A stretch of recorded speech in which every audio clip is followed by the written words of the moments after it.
Good day. This is AJ Jackson. I'm a consultant and a senior analyst and have been so with the company for a little over 32 years. Today we're going to do a webinar on inspections, executive inspections, why they are so important and how to make them effective. All right. A very key role every executive have is to inspect areas. The good executive is constantly out and about in the practice, looking at things not buried in her or his office, just simply looking at paperwork. So when does one inspect?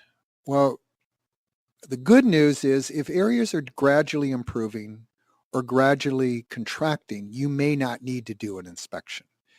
Oftentimes, you can get the data you need by just sending a request for a report. For example, let's say at the end of the week, you notice there were a few more cancellations this week than there were last week. So here we have an area that's beginning to decline a little bit. All right. Simply requesting data from the receptionist as to what happened and what her beat on it is and how she plans to solve it oftentimes will give you all the data you need to manage the area effectively. But when areas expand rapidly or they contract rapidly, now you actually have to take the time to get into those areas and find out what's going on. Obviously, it goes without saying if an area is contracting rapidly, the executive will be in there looking things over. But an area that gets neglected a lot is when parts of the practice expand rapidly. Executives tend not to inspect those areas and they can make a grievous mistake. I'll give you an example of that. Let's say that in your practice, a lot of people call up as shoppers, or you get a number of shoppers, people calling up to get price quotes to decide if they're going to go to your practice or not. Typically, the way the receptionist handles this is she will quote the fees and then say quite cheerfully, I hope that you will be able to book in an appointment with us. And the client or the patient, the prospect says, well, let me check around, and if I find this is the place to go, I'll call you back. And that's generally how those things end up. Well, one day the receptionist decides, to heck with that. I'm going to take a more assertive role in that. So instead of just quoting prices, she talks to the patient.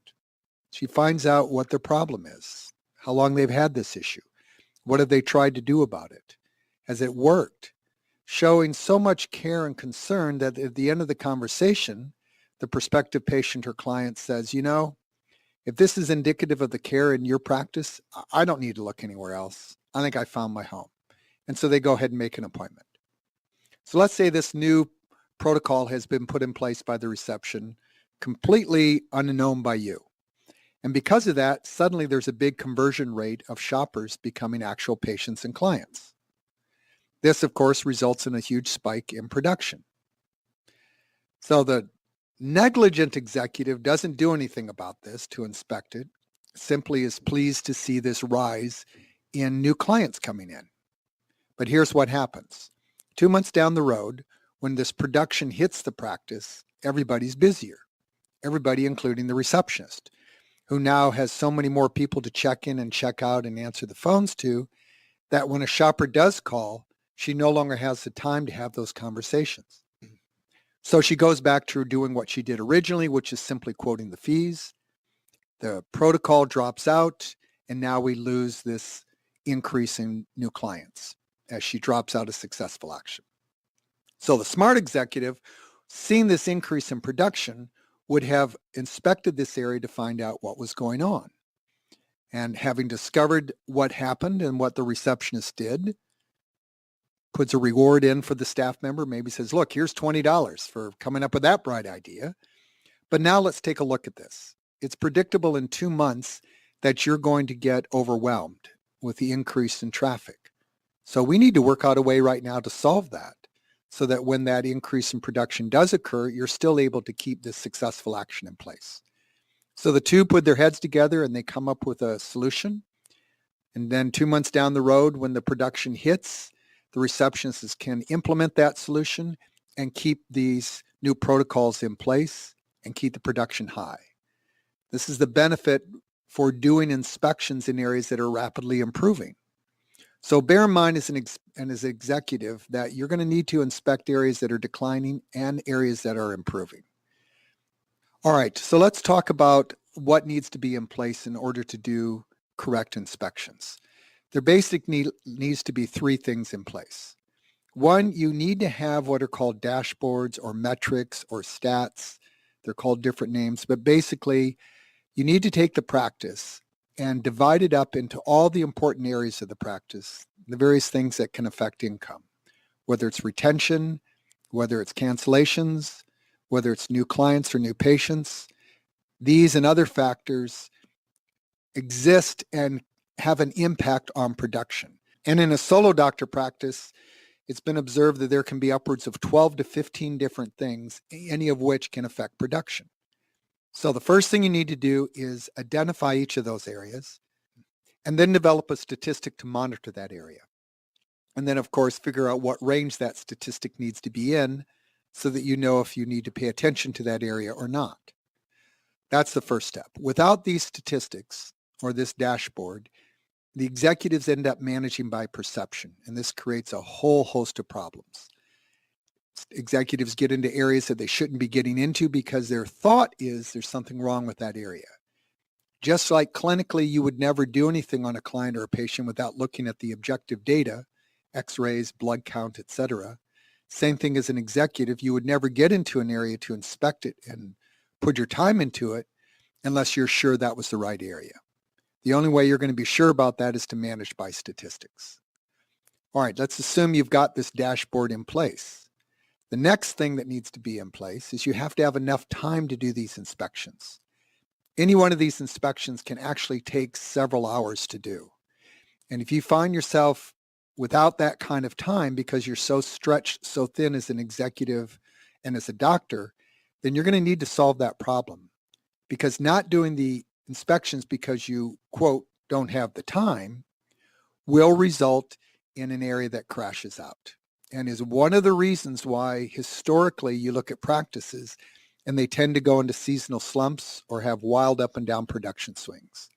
When the production is low, the executive has time to get into the areas and do something about it. When the production is high, the executive is so busy being a doctor that he or she doesn't have time to wear her executive hat and figure out what caused that increase. Those causes then aren't supported, they fall out, and then the practice falls back down again. So the time necessary to do these inspections have to be sorted out. Third, when the executive inspects any of these 12 to 15 areas, it's necessary that the executive knows what to look for in the area. A silly example would be if you were to show me an x-ray and ask me my opinion, I wouldn't be able to give you anything intelligent because I'm not trained on what to look for. Same thing as an executive. When you get into the area of cancellations or retention or getting new clients, there are functions that need to be done in order to keep that area doing well. You need to have an understanding of what those functions are and know how to do them. So as you're in the area, you can see the mistakes the receptionist or the staff member is making and then accurately correct that person. If you're not sure how to get in new clients when the new client graph is dropped, you're certainly not going to be able to correct the staff member. Or if you don't know how to reduce cancellations when you're getting too many of them, you're not going to be able to correct the staff member. And all correction eventually falls upon your shoulders anyways because it is your practice. So understanding what to look for in each of these areas and know how to fix them is the third component. All right.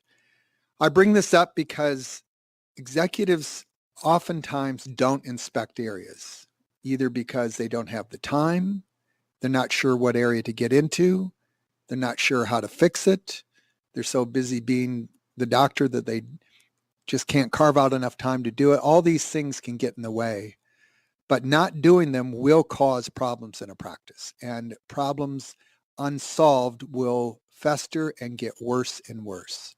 So as the executive, you really do need to sort this out and set up inspections that can be done. If you have any questions about this or need help with this, feel free to give us a call. I do practice analysis all the time, and this is a big issue that we get into because it's a failing for a lot of executives, and they need help sorting this out. And I'm more than happy to help you sort that out. There's contact information on your screen. I encourage you to give us a call, see if we can help you. I hope this has been of help to you, and I wish you a successful practice. Thank you.